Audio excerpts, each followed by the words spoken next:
En el versículo 7 dice, adorad a aquel que hizo el cielo y la tierra, el mar y las fuentes de las aguas. En versículo 9 dice, si alguno adora a la bestia a su imagen y recibe la marca en su frente o en su mano. Está hablando de dos alternativas en la tribulación. Adorar a Dios o adorar al anticristo. Ahora, ¿qué tiene que ver esto con nosotros? Tenemos que recordar que desde el principio, cuando cayó Satanás, cuando quiso levantar su trono a la par de Dios, desde este momento que fue echado del cielo, ha tenido una sola misión, que el hombre le adore. Ahora, Satanás no puede llegar a ti y decir, adórame, porque nadie lo va a hacer. Entonces, él usa otras formas de hacer que la gente quiera adorarle. Básicamente hace dos cosas.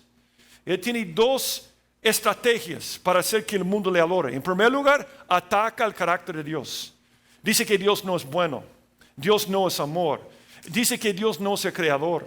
Dice un montón de cosas en contra de Dios. Esa es una forma de hacerlo. Pero por el otro lado, él propone un sistema religioso que se llama Babilonia.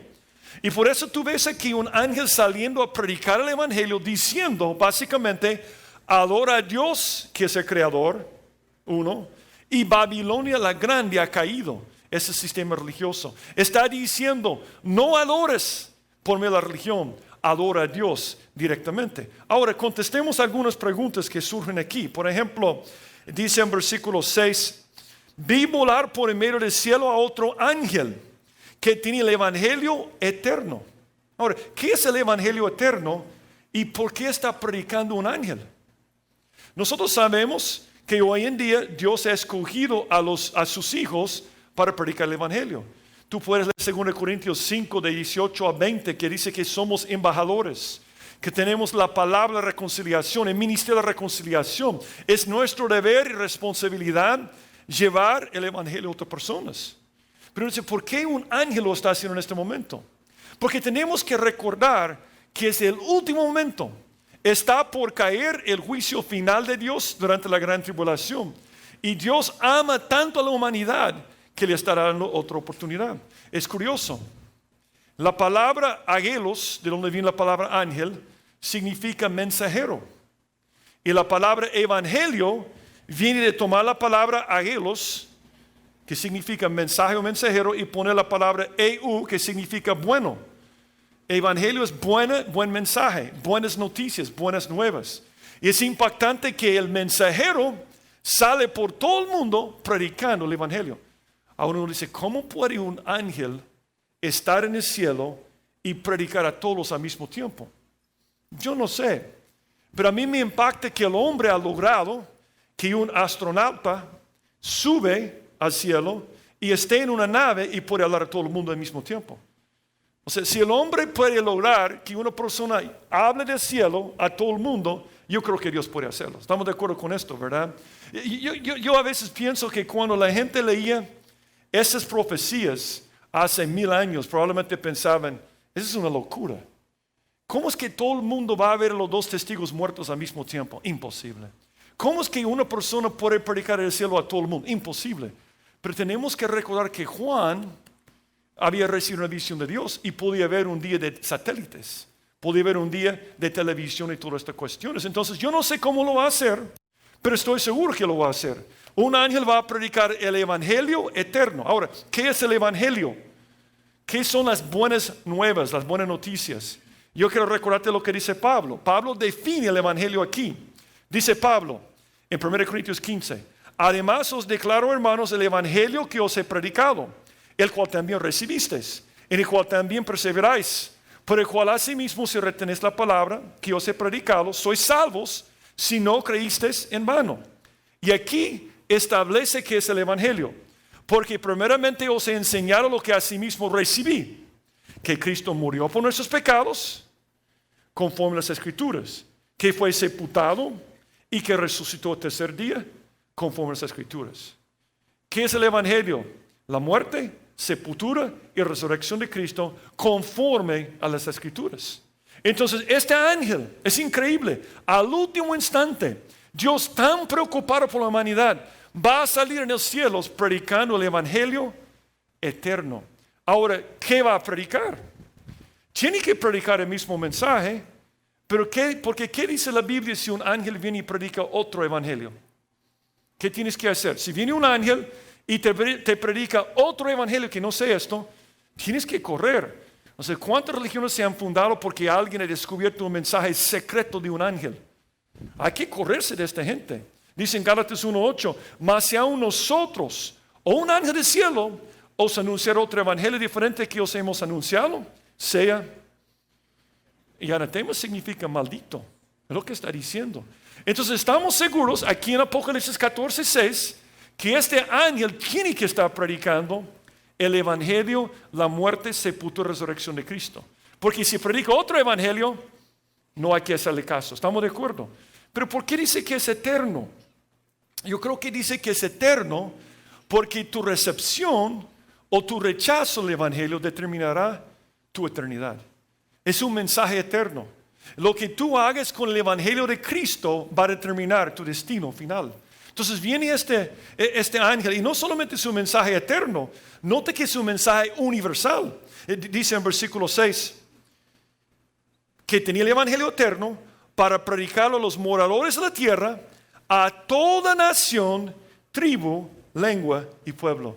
Y ya hemos aprendido antes que los 144,000 judíos evangelistas, según Mateo 24:14, van a predicar el evangelio a toda nación. ¿Te acuerdas que vimos esto? Y después vendrá el fin. Dios quiere que todos escuchen el evangelio. Yo voy a decir algo sobre Dios, porque hoy en día la gente está cuestionando el carácter de Dios. Está cuestionando si Dios quiere que todos sean salvos. Dios quiere que todos sean salvos. Dice la Biblia en 1 Timoteo 2:3, porque ese es bueno y agradable delante de Dios nuestro Salvador, el cual quiere que todos los hombres sean salvos y vengan al conocimiento de la verdad. Y la palabra todos en griego es, ¿listos? Todos. Cada persona sin excepción. Dios quiere que todos sean salvos. Por eso enviaba a los profetas, envía a los cristianos, va a enviar a 144,000 en el último instante, va a enviar a sus ángeles a predicar el evangelio. Ese es el amor que Dios tiene para con nosotros. Pero algo curioso después, Él quiere que todos se conviertan para requisitos, no nos obliga. Por eso el ángel dice que tienes que hacer 3 cosas para convertirte. Tienes que, según versículo 7, temer a Dios, darle la gloria y también adorarle. ¿Qué debemos lograr con el evangelio? Cuando predicamos el evangelio, que la gente tenga convicción. Está diciendo, tienes que comenzar todo con temer a Dios. Hay tantas cosas que debemos hoy en día. Tememos lo que piensan nuestros amigos. Yo no sé cuántas veces he compartido el evangelio con alguien y no quiere convertirse por su abuela o por sus amigos o por otra persona. Por eso el ángel dice, tú tienes que temer a Dios antes de tu familia y otras personas. Tiene que ser más importante lo que Dios piense de ti de que lo que piensan otras personas. Por eso dice la Biblia en Apocalipsis 21 que fuera de la santa ciudad va a haber cobardes. La persona que teme al hombre no recibe a Cristo. Entonces perdón la palabra, pero es bíblico, es una palabra bíblica, es un cobarde. Pero la persona inteligente dice, no, yo sé que puede ser que no estén de acuerdo mis amigos, pero yo temo primeramente a Dios. ¿Dónde comienza la sabiduría? El temor de Jehová es el principio de la sabiduría. El conocimiento del Santísimo es la inteligencia. Bienaventurado el hombre que siempre que teme a Dios. Va a ser el que endurece su corazón, caerá en el mal. Entonces viene este ángel y la primera cosa que busca la gente es convicción, que temen a Dios. Pero la segunda cosa que dice es darle gloria. El problema principal con la persona sin Cristo es que no da gloria a Dios, busca su propia gloria. ¿Sabe qué es la conversión realmente? Es decir, ya no busco mi propia gloria, busco la gloria de Dios. Por eso cuando Dios hizo al hombre dijo fructificad. Jesús dijo, en esto es glorificado mi Padre, en que llevéis mucho fruto. La razón por la cual Dios te hizo era para llevar fruto y glorificarle. Cuando no estamos haciendo esto somos miserables. Pero también puede ser que no somos creyentes si no lo hacemos. Esa es la segunda cosa. No solamente convicción, conversión. Darle gloria. Mira la diferencia entre la persona sin Cristo y la persona con Cristo. Dice, el que habla por su propia cuenta, su propia gloria busca. Pero el que busca la gloria que el que le envió, este es verdadero y no hay en él injusticia. Jesucristo vino porque veía que el mundo rechazaba a Dios, no le glorificaba, buscaba su propia gloria. Y Jesús vino para cambiar eso. Dice, pues os digo, que Cristo Jesús vino a ser siervo de la circuncisión para mostrar la verdad de Dios, para confirmar las promesas hechas a los padres. ¿Para qué? Para que los gentiles glorifiquen a Dios por su misericordia, como está escrito, por tanto yo te confesaré entre los gentiles y cantaré a tu nombre. Cuando una persona conoce a Dios, deje de adorarse a sí mismo, deje de glorificarse a sí mismo, deje de creerse, cree en Dios. Dios es número uno. Ese es el gran cambio. ¿Cómo hizo Satanás que cayera el hombre? Dijo, no, Dios sabe, si comes de este fruto, tú vas a saber lo que Dios sabe, el bien y el mal. Apeló a ese deseo de creerse, de ser importante.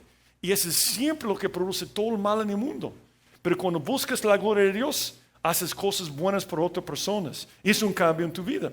Y finalmente dice, adorad, ¿verdad? Estoy siempre en el versículo 7. Adorad a aquel que hizo el cielo y la tierra, el mar y las fuentes de las aguas. Y ese es número 3. Es consagración. Es adoración. Si yo realmente soy creyente, no tengo que decirlo porque tú lo ves en lo que yo hago en mi vida. Si yo me sacrifico mi tiempo, mi dinero, mis talentos para Dios, es porque para mí Él es número uno. Eso es lo que está diciendo. Es temer a Dios, darle la gloria, pero también adorar a Dios. Ahora una pregunta, algo que me impacta aquí. ¿Por qué dice adorad a aquel que hizo el cielo y la tierra, el mar y la fuente de las aguas? ¿Por qué no dice adorar a aquel que te salvó por morir en la cruz? ¿Por qué menciona la creación? Eso es lo que yo pienso. Algo curioso por medio de toda la Biblia es que cuando alguien predica a personas que no conocen la Biblia, lo que llamaríamos gentiles, paganos, también es otra palabra que usamos, siempre predicaban primeramente de la creación. No sé si viste la canción que estábamos cantando, que dice que la creación revela tu deidad y tu poder y que yo debo hacer la misma cosa. Para que la gente cree en Dios, primeramente tienen que creer que Él creó el mundo. Por eso Satanás ataca esto. Satanás quiere tu adoración de dos formas. Atacando el carácter de Dios.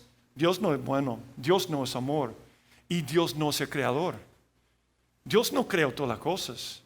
En un momento, hace billones de años, no había nada. De repente hubo una partícula. De repente hubo un Big Bang, se explotó. De repente hubo una tierra. De repente llovió millones de años e hizo una sopa prebiótica. Un día un relámpago pasó por esto y salió una ameba. Y después se hizo un pez. Y después un anfibio. Después un reptil. Después un ave mamífero. Y después un mono. Y aquí estás. Aleluya. Mucha gente cree esto. La mayor parte del mundo cree esto. Porque Satanás no quiere que creas que Dios hizo el mundo. Y por eso cuando se predica a los que no saben nada de Dios, predican la creación. Por ejemplo, solo voy a dar un ejemplo. Pablo, cuando predicaba a los judíos, no predicaba de esta forma. Pero aquí se encontró en Listra con un grupo de personas que nunca habían oído de Dios. Y dijo, diciendo, varones, ¿por qué hacéis esto? Porque cuando vieron a Pablo, dicen que se agacharon delante de ellos como si fuera Júpiter, como que eran dioses. Y dijo, ¿por qué hacéis esto? Nosotros también somos hombres semejantes a vosotros, que os anunciamos que de estas vanidades os convirtáis a Dios vivo. ¿Qué hizo qué? Que murió por tus pecados. No, porque tiene que comenzar con la creación. Todo comienza con la creación. Que hizo el cielo, la tierra, el mar y todo lo que en ellos hay. Muchas personas me hacen esta pregunta. ¿Qué pasa con las personas que vivían en El Salvador hace 1000 años o más que nunca habían escuchado el Evangelio? ¿Qué pasa con la gente que vive en la selva de Amazonas o en África y nunca ha escuchado el Evangelio? Y yo siempre respondo con este pasaje que cantamos hace poco. Yo era una de estas personas. Yo no tenía un hueso en la nariz, ¿verdad? Pero yo era una de estas personas. Yo viví en Nueva York y nunca había escuchado el Evangelio. No sabía nada de Dios. Y lo que me hizo buscar a Dios fue la creación. Por eso dice, porque las cosas invisibles de Él, su eterno poder y deidad se hacen claramente visibles desde la creación del mundo, siendo entendidos por medio de las cosas hechas de modo que no tienen, ojo, no tienen ¿qué? Nadie. Porque cuando tú ves la creación, aunque nunca escuchado el Evangelio, ni sabes qué es la Biblia, debes decir, yo quiero conocer el que hizo. Eso es lo que pasó en mi vida. Mi mamá murió, yo comencé a buscar, yo me acuerdo días llorando, gritando a un Dios que no conocía. Yo quiero conocerte, tú que hiciste todo esto. Y un día Dios oyó mi oración y envió a alguien y me compartió el Evangelio y me convertí. Todo comienza con la creación. Por eso no te debe extrañar que Satanás propone ideas como macroevolución para que la gente no cree en Dios. No te debe extrañar lo que está pasando hoy en día. Casi todos, si tú has estudiado las ciencias de la universidad, estoy seguro que trataron de lavar tu cerebro con macroevolución. Ahora, yo he hablado de esto muchas veces del púlpito. Macroevolución, microevolución. Y yo voy a probar un experimento esta noche. Y quizás nunca va a regresar a la iglesia otra vez, ¿verdad? Pero yo voy a tratar de explicar qué es la diferencia entre microevolución y macroevolución. Yo voy a decir por qué lo voy a hacer. Porque muchos jóvenes y adultos creen que no pueden creer en Dios porque es solamente para tontos. Pero yo voy a decir esto con mucho amor. El que cree en macroevolución es ignorante, no tonto. Ignorante, sumamente ignorante de algunas cosas básicas. Ahora te voy a dar un curso en 5 minutos y vamos a ver si se mantienen despiertos, ¿verdad? Pero es un experimento, si no funciona jamás lo voy a hacer de nuevo, ¿verdad? Número 1, ¿qué es la teoría de la evolución? Ese es el ataque principal de Satanás en contra de esta enseñanza crucial para convertirse. Acuérdate que Dios quería alcanzar a todos y muchos no han escuchado. Y si puede convencer a todos que nosotros evolucionamos de una sopa prebiótica, no van a buscar a Dios. Entonces esa es la teoría de la evolución. Es la creencia de que el universo se originó a partir de una masa de materia, la cual explotó, y eventualmente formó luego de billones de años los planetas, estrellas y galaxias. ¿Ok? Ahora, luego de la materia que había en el planeta Tierra, surgió una célula, la cual se transformó en un microorganismo, el cual se transformó en un animal vertebrado, el cual se transformó eventualmente en el hombre, ¿verdad? Venimos de los monos, en otras palabras. ¿Qué tipos de evolución hay? Cuando hablan de evolución hay 4 aspectos. Por eso la gente se confunde, hablan de una sola cosa de evolución. Se habla de evolución cósmica, es el origen del universo. Yo creo que todos hemos escuchado Big Bang, porque Bang significa el ruido que hay cuando hay una explosión, y Big, grande, ¿verdad? Entonces hubo una partícula y ¡boom! Se explotó. Eso es lo que tenemos, ¿verdad? Número 2, evolución orgánica. ¿De dónde viene la vida? Ese es el signotipo. Número 3, microevolución, que es correcta, que es científica, que se puede comprar en un laboratorio, que la Biblia apoya, que no hay ninguna duda sobre esto. Y macroevolución, que no es cierto, ¿verdad? Ok, veamos rápidamente. Evolución cósmica, lo que enseñan es el universo se formó a partir de una masa de materia sin intervención de Dios. Pero surge la pregunta, ¿de dónde salió la materia?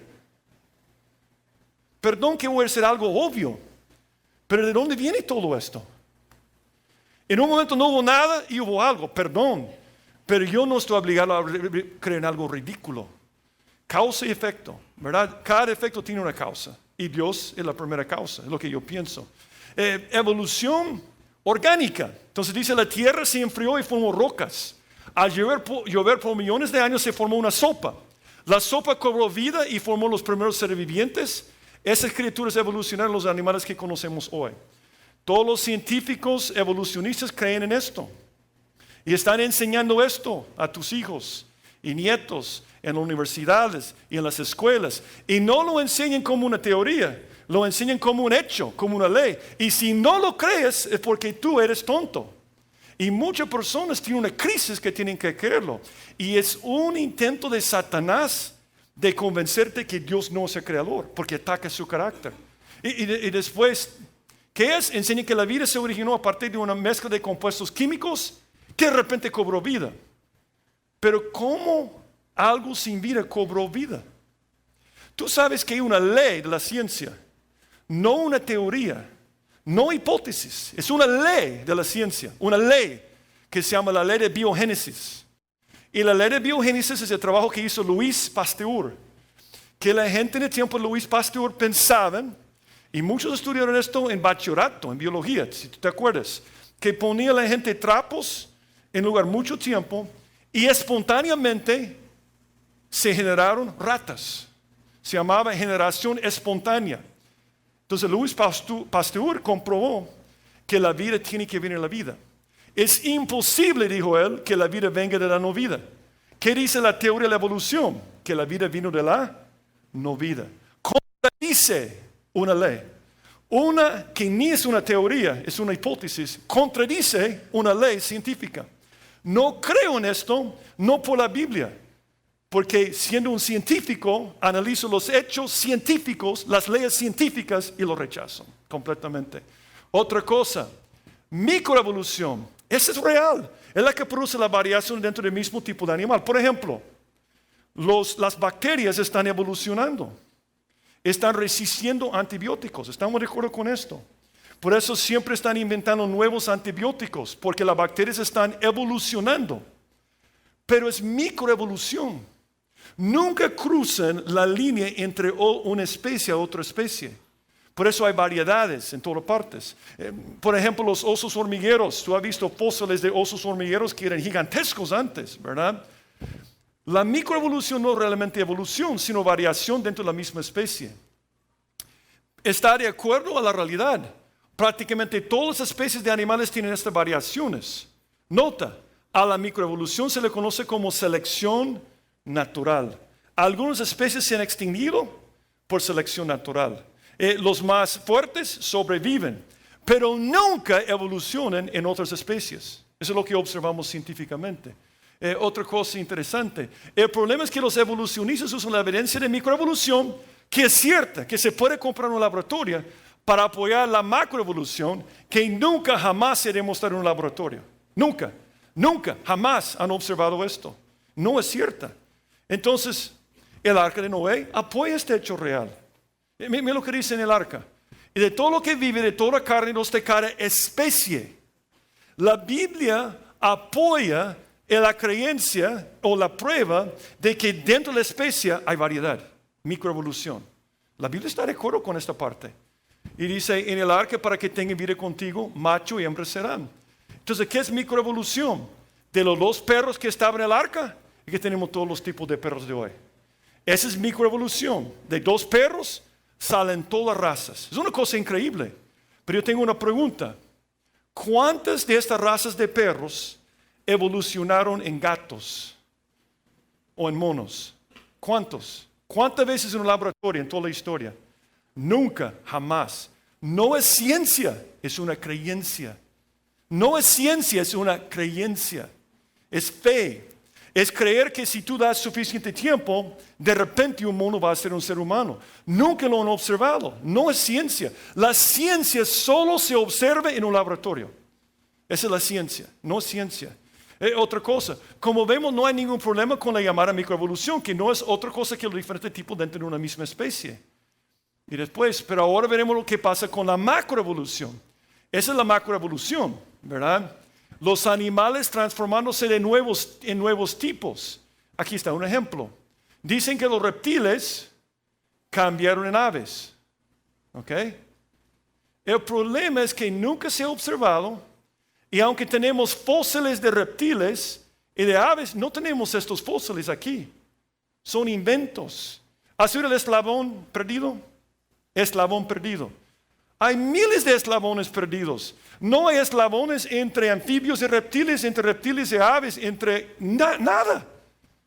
Entonces tienen que decir, pero toma millones de años. ¿Y cómo lo sabes? ¿Lo has observado? Es lo que creo. Ajá, es tu creencia, estoy de acuerdo, es tu creencia, está bien. Todos tenemos creencias, pero no es ciencia. No es ciencia. Entonces los evolucionistas enseñan que los pájaros deciden los reptiles.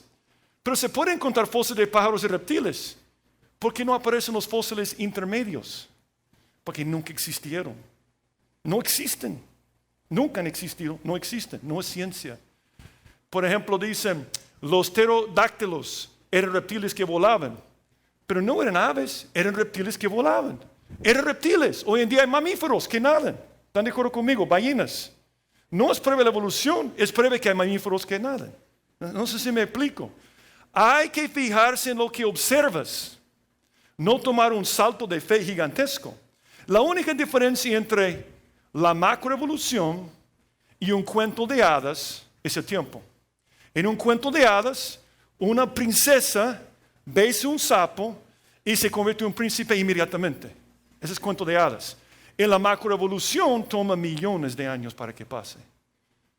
Entonces dice, pero yo nunca lo he observado. Sí, porque no ha vivido millones de años. Pero ¿cómo lo sabes? Es una creencia. Entonces, ahora, ¿por qué cree Steve en lo que dice Génesis 1? Porque la única forma de comprobar un evento histórico no es la ciencia. Si tú quieres comprobar un evento histórico como la creación del mundo, la ciencia no te ayuda. La ciencia no te ayuda para comprobar que Pedro Niño descubrió El Salvador. La ciencia no te ayuda para saber qué dijeron en el primer grito de independencia en 5 de noviembre de 1811. ¿Cómo sabes que había un primer grito? ¿La ciencia? La historia. ¿Cómo sabes la creación? La ciencia es imposible, es un evento histórico. La única cosa que te ayuda es la historia. La Biblia es un libro histórico, no es un libro científico. Su propósito es contarte sobre las cosas importantes del pasado y del futuro. ¿Por qué confío en la creencia de la Biblia sobre un evento histórico? Porque no tiene contradicciones y puede predecir el futuro y nunca se equivoca. ¿Por qué no creo en la creencia de macroevolución? Porque no tiene ningún sentido. No hay ninguna evidencia y ningún libro que lo compruebe. Por eso, mira lo que dice Dios sobre la creación. Dice Dios, alegad por vuestra causa. Ese es Dios hablando a una persona que no cree en Él. Dice Jehová, presentad vuestras pruebas, dice el rey de Jacob. Traigan, anuncien lo que ha de venir. Ajá. Te pueden decir lo que pasó según huesos de fósiles, pueden inventar algo, pero no te pueden decir lo que va a pasar. Dice lo que ha pasado desde el principio, y pondremos nuestro corazón en ellos. Sepamos también su postrimería, y hacernos entender lo que ha de venir. Danos nuevo lo que ha de ser después, para que sepamos que vosotros sois dioses. O a lo menos haced bien o mal, para que tengamos que contar, y juntamente nos maravillemos. He aquí que vosotros sois nada, y vuestras obras vanidad, abominaciones del que os escogió. No te engañes. Macroevolución es un intento de atacar, de calumniar, de destruir el carácter de Dios. Es quitar tu fe en Dios como el creador. ¿Cómo sé que Dios es el creador? ¿Por la ciencia? No, porque es imposible comprobar un evento histórico por la ciencia. Lo sé por un libro histórico, la Biblia, que nunca se equivoca, no tiene contradicciones, te dice lo que va a pasar antes y siempre sucede. Por eso creo en esto. Y por eso el ángel en el último instante está diciendo, pueblos, naciones, todos ustedes que no creen en Dios y creen que vinieron de una sopa prebiótica, a adorar a aquel que hizo todo. Él es digno de nuestra adoración porque Él nos hizo. Claro, nos salvó también, pero todo comienza con la creación. Ahora, ¿qué es la otra cosa que hace el diablo? El diablo ataca el carácter de Dios, pero también al mismo tiempo propone un sistema que se llama Babilonia. Ahora, no tenemos tiempo esta noche. Cuando lleguemos a capítulo 17 y 18, vamos a tomar el tiempo para descubrir qué es Babilonia la Grande, ¿verdad? Pero notemos algunas cosas que nos ayudan esta noche. Dice Apocalipsis 14, 8. Otro ángel le siguió diciendo, ha caído Babilonia, la gran ciudad, porque ha hecho beber a todas las naciones del vino de furor de su fornicación. ¿Qué es Babilonia? ¿Qué es Babilonia? Hay mucha confusión en cuanto a Babilonia. De hecho, cuando alguien no está de acuerdo con un grupo de personas, dicen, ellos son Babilonia. Roma es Babilonia. Nueva York es Babilonia. O sea, nunca dicen que Usulután es Babilonia, ¿verdad? Pero dicen, Nueva York es Babilonia. No es cierto, ¿verdad? Pero Cuando quieren atacar una ciudad grande, es Babilonia, pura Babilonia. Y el problema es que Babilonia es un movimiento que comenzó en la Torre de Babel. Ahí comenzó Babilonia. ¿Y qué es Babilonia? Y vamos a ver más de esto cuando lleguemos al capítulo 17. Babilonia es un sistema religioso inventado por el diablo para que no adores a Dios. Y todo comenzó en la Torre de Babel, cuando el hombre se unió y quería llegar al cielo sin la ayuda de Dios. Mira lo que dice, Génesis 11. Tenía entonces toda la tierra una sola lengua y unas mismas palabras. Y aconteció que cuando salieron del oriente, hallaron una llanura en la tierra de Sinar y se establecieron allí. Y se dijeron unos a otros, vamos, hagamos ladrillo y cozámoslo con fuego. Y les sirvió el ladrillo en lugar de piedra y el asfalto en lugar de mezcla. Y dijeron, vamos, edifiquémonos una ciudad y una torre cuya cúspide llega a ¿dónde? Es el primer intento de crear un paraíso sin la ayuda de Dios. ¿Y por qué lo hicieron? Y hagámonos un nombre. ¿Cuál es el pecado original? Es buscar gloria propia. ¿Cómo nos hace caer Satanás? Cree en ti mismo. Tú eres el centro del universo. Tú puedes sin Dios.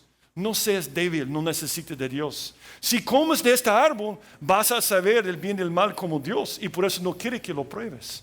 Y Satanás entendía muy bien, si voy a crear un sistema religioso que hace que el hombre no adore a Dios, tiene que basarse en las buenas obras. Y por eso todas las religiones sin Dios tienen esto en común: buenas obras. Tú tienes que hacer obras para llegar al cielo. No necesitas de Cristo porque tú eres bueno básicamente.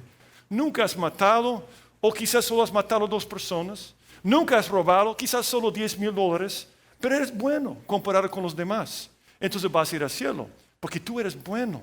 Ese es Satanás. Por eso ellos dijeron, en lugar de en lugar de piedra, porque piedra fue hecha por ¿quién?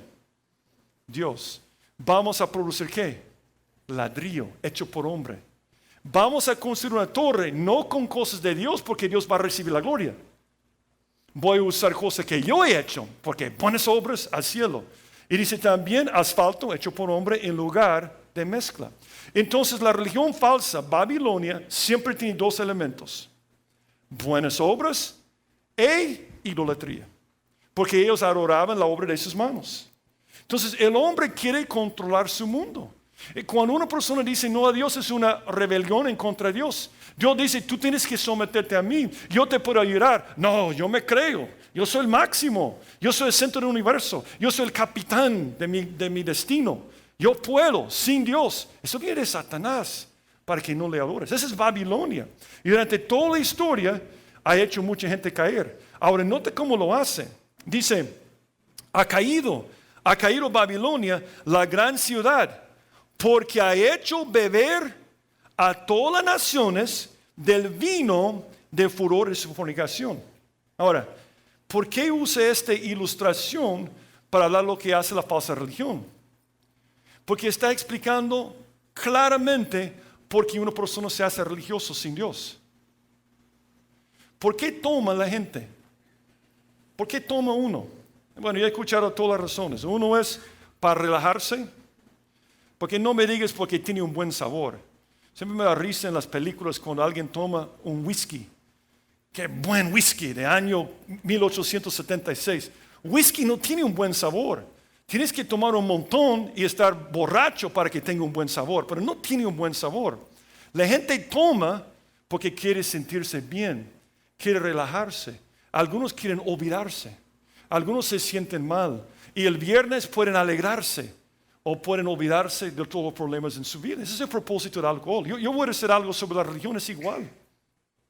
Una persona no conoce a Dios, comete un pecado y su conciencia le acusa y se siente mal. Yo quiero olvidarme de esto, yo quiero relajarme de esto. La religión dice, aquí está, haz esta obra, haz estas obras y te vas a sentir bien. Entonces Babilonia es como una prostituta que ofrece vino y placeres, pero tú tienes que pagar con buenas obras y tu alma. Babilonia es como el alcohólico que vende su alma por el licor, pensando que se va a sentir mejor, y le destruye. La religión es igual. Yo voy a decir algo sobre Carlos Marx. Él tenía razón con algo. La religión, pero voy a agregar, sin Dios, es opio de las masas. Es para la conciencia que le acusa y no hay solución porque no conocen a Cristo. Y por eso dice que está castigando, porque dice, ha hecho beber a todas las naciones del vino de furor de su fornicación. Vamos a ver en capítulo 17 que dice Dios de Babilonia es la ramera. ¿Y por qué paga una persona ramera? Porque quiere pagar por el placer. Porque toma el vino para sentirse mejor. Esa es la religión. Pero las dos cosas tenían un costo. Tu alma, tu vida. Y dice Dios, yo voy a quitar Babilonia. Y viene el ángel al último instante. Todavía hay tiempo para orar a Dios. Porque he destruido toda la religión que fue inventada por Satanás. La gente toma para sentirse mejor. La religión te ofrece buenas obras para sentirte mejor, para aplacar tu conciencia. Dice en Jeremías 3, hablando de la fornicación, dicen, si alguno dejara a su mujer y yéndose de él se juntara a otro hombre, volverá a ella más, no será tal tierra de todo amanciada. Está hablando de Israel, está diciendo, Israel era como mi esposa. Y dice, está razonando, si una mujer deja a su hombre para estar con otros hombres, ¿el esposo la va a recibir? No, pero mira lo que dice Dios. Tú puedes ser fornicado con muchos amigos, mas vuélvete a mí, dice, ese es el amor de Dios. Pero la fornicación es un cuadro de unirse con una religión en contra de Dios. Es lo que está diciendo aquí. Entonces el primer punto es esto. ¿Te postres delante de Dios o delante de la religión? E indirectamente delante del diablo. Hay que tener cuidado con esto. Segunda pregunta es, depende de a quién pertenezcas. Esto ya hemos hablado mucho, no voy a entrar en esto mucho, pero dice versículo 9. Y el tercer ángel los siguió, diciendo a gran voz, si alguno adora a la bestia a su imagen y recibe la marca en su frente o en su mano, él también beberá el vino de la ira de Dios. Ya hemos aprendido en otros mensajes que la gente en la antigüedad recibía marcas, tatuajes, sellos, todas estas cuestiones para identificarse con su Dios o con su amo, con su Señor. Uno de los nombres de Dios es Adonai, que significa el amo, el Señor. Y cuando tú recibes a Cristo, tienes que creer en tu corazón y también confesarlo como el Señor. ¿Quién es tu Señor? Ahora, claro, hoy en día no nos marcamos visiblemente, como en la tribulación, pero somos sellados por el Espíritu Santo cuando recibimos a Cristo.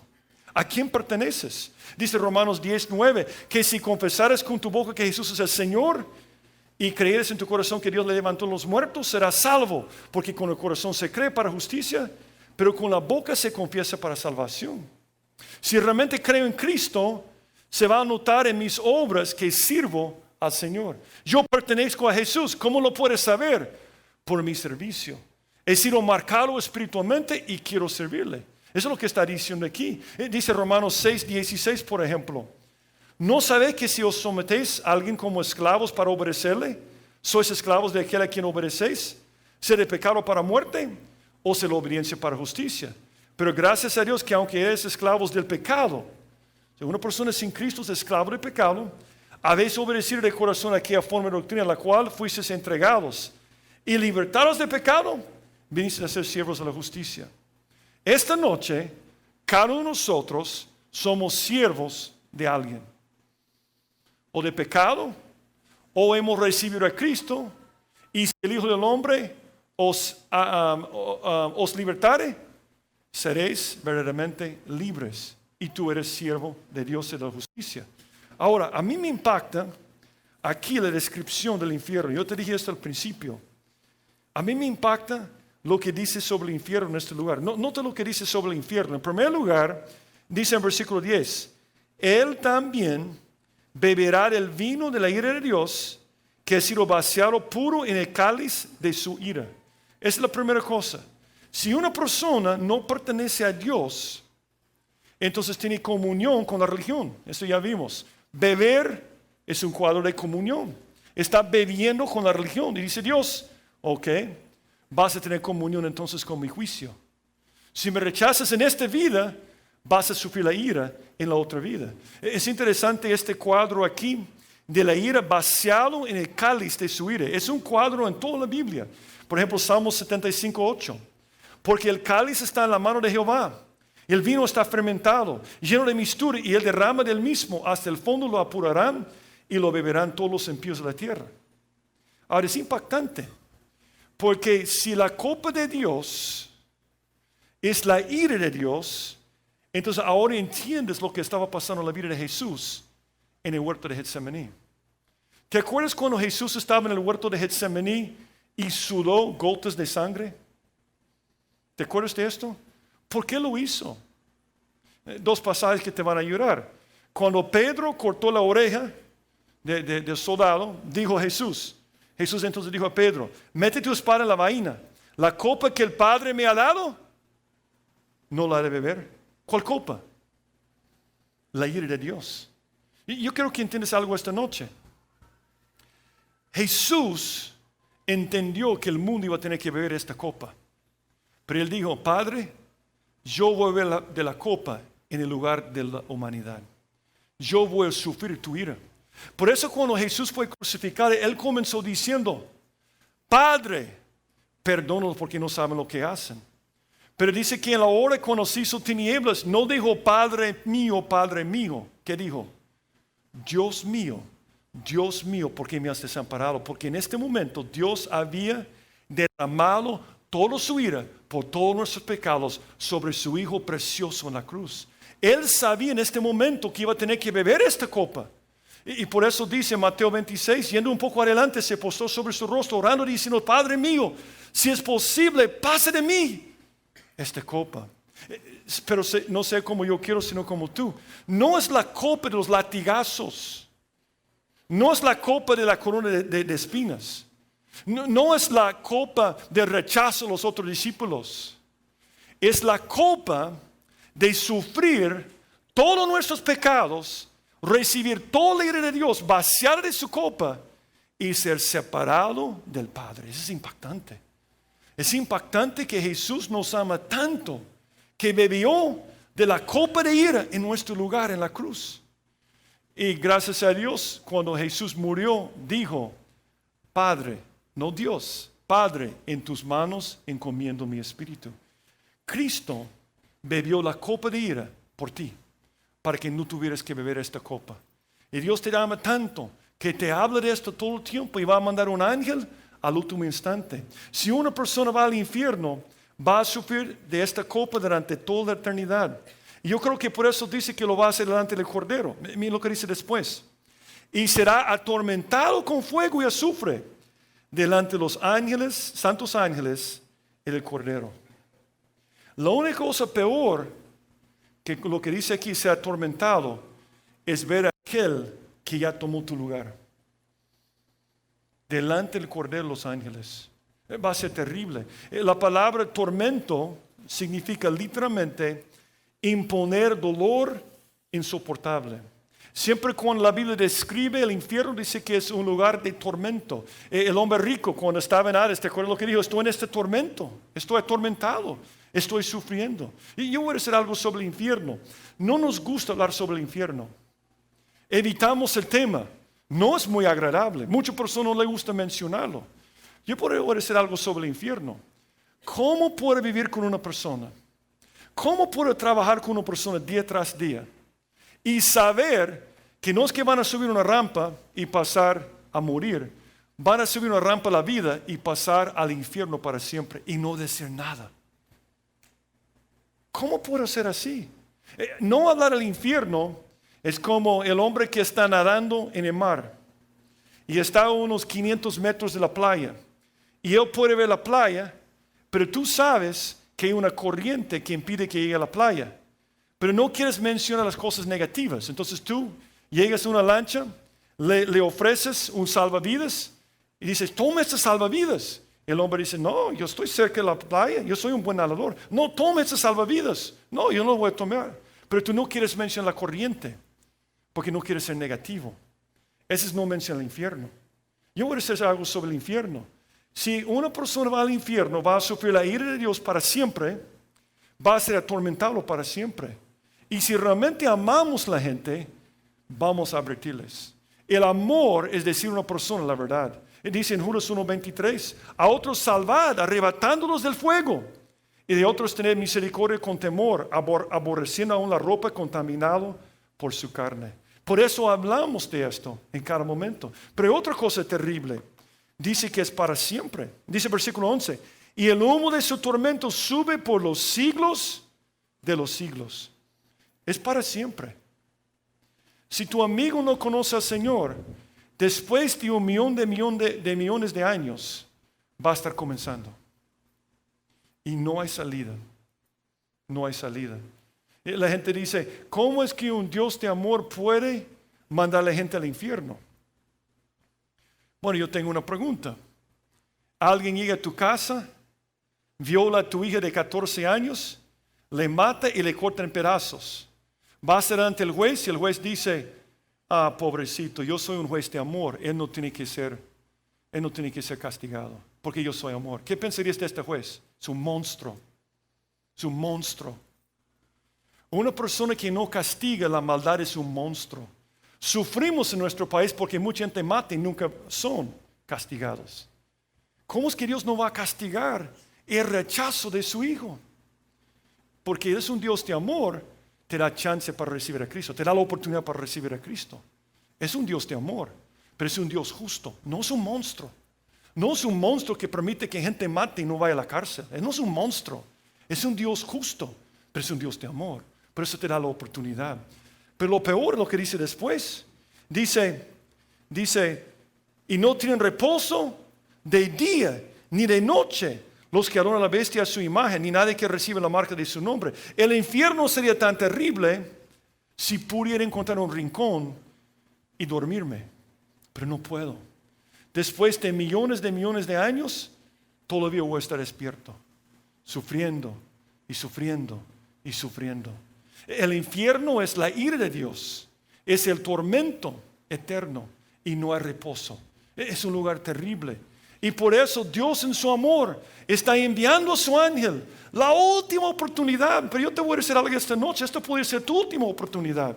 Tú no sabes lo que va a pasar mañana.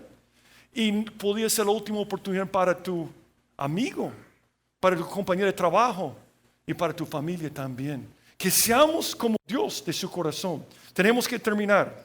Vamos a terminar rápido aquí. Versículo 12. Tercer principio. Los primeros dos principios son para aquellos que no conocen al Señor. Pero si ya conoces al Señor, ¿cómo te preparas para la eternidad? Dice aquí, versículo 12. Aquí está la paciencia de los santos, los que guardan los mandamientos de Dios y la fe de Jesús. Oí una voz que desde el cielo me decía, escribe, bienaventurados de aquí en adelante los muertos que mueren en el Señor. Sí, dice el Espíritu, descansarán de sus trabajos porque sus obras con ellos siguen. Babilonia, yo trabajo para ir al cielo, voy al infierno y nunca descanso.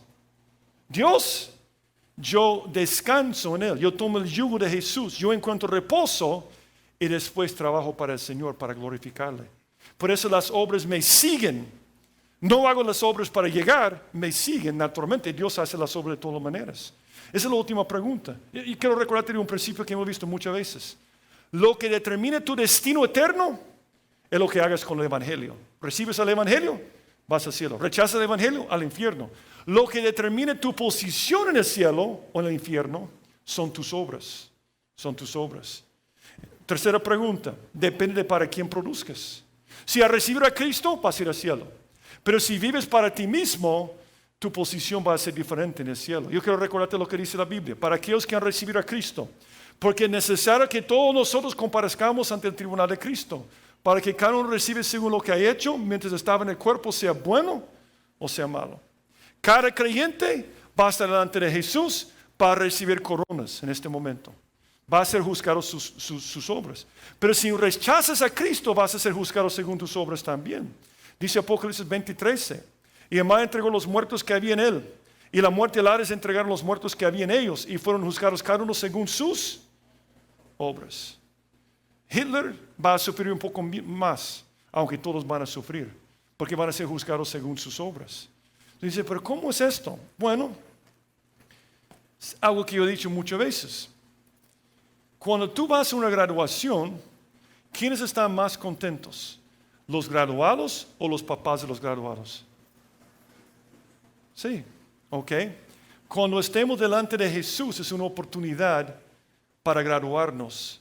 Y no complacer a nuestra mamá, que es lo máximo, es complacer a aquel que murió por nuestros pecados. Algún día yo voy a estar delante de Jesús y voy a ir porque lo recibí, por la gracia. Pero yo quiero estar delante de Él y que me diga, como mi mamá dijo cuando me gradué, bien hecho.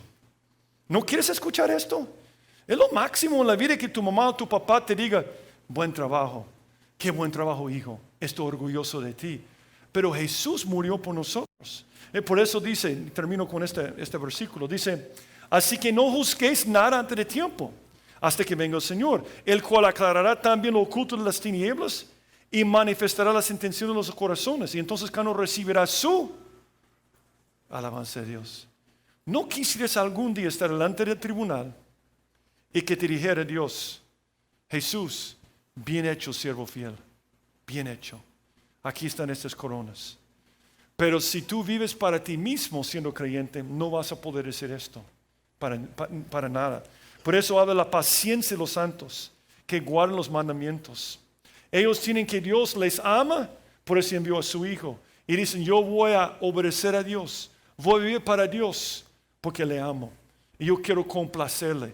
Y un joven cuando se esfuerza para graduarse del bachillerato a la universidad, no lo hace porque piensa que su mamá le va a echar. No es cierto esto. Si tú eres un hijo y no te gradúas, tu mamá no va a decir, ya no soy tu mamá.